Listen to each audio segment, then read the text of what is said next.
Кыргызстанда акыркы суткада таж илдетинен 2 адам каза болду. Жалпысынан өлкөдө коронавирустан көз жумгандардын расмий саны 2592 адамга жетти. Соңку бир күн ичинде вирустагы 89 адамдан табылды. Оору жуктургандардын жалпы саны 177.869 адамга жетти. Бир күндө 108 бейтап айыгып чыкты. Азыр ооруканада 571 адам жатат. Дагы 865 бейтап үйдөн дарыланууда.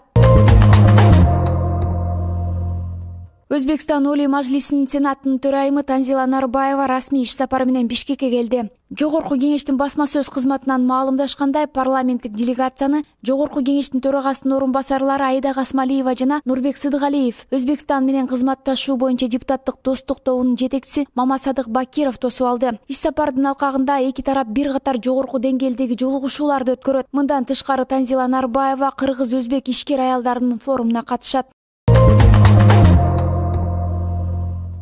Нарын шаарынын мэри Самарбек Болотбеков сыртка чыкпоо тил каттын негизинде бошотулду. 1-май райондук сотунун маалымат кызматы билдиргендей, чечим 20-сентябрда чыккан. Нарын шаарынын мэри Болотбеков шайлоодогу коррупциялык иштерге аралашкан деп шектелүүдө. Болотбеков мурдагы депутат Руслан Чойбековдун ишинин алкагында кармалган. Чойбеков бир нече күн мурун депутаттык мандат үчүн 300 000 сом доллар алган деген арыздын негизинде кармалып камакка алынган. Атай кызматтын маалымдашынча, Нарындын мэри бул иште чогууга чыккан. Ал кылмыш кодексинин 204-беренеси менен шектүү катары кармалып, улуттук коопсуздук боюнча мамлекеттик комитеттин убактылуу кармоочу жайына киргизилген.